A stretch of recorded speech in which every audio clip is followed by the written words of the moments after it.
Rachel, I create colourful paintings and I make tutorials so that you can learn how to paint them too. In this video I'll show you how to paint this colourful lion in acrylic paints. This is a shortened version of the video, but if you would like to watch the full-length tutorial with step-by-step instructions, then you can join my Patreon, which is Rachel Froud Art, and get instant access to this as well as all of my other full-length art tutorials.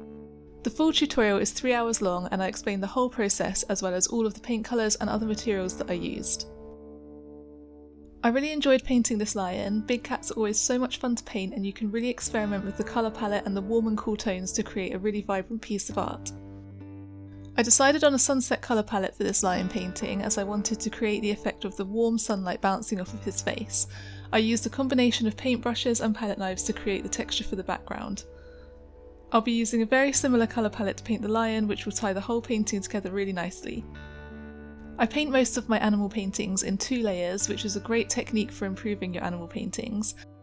I'll be doing this with this lion painting as well.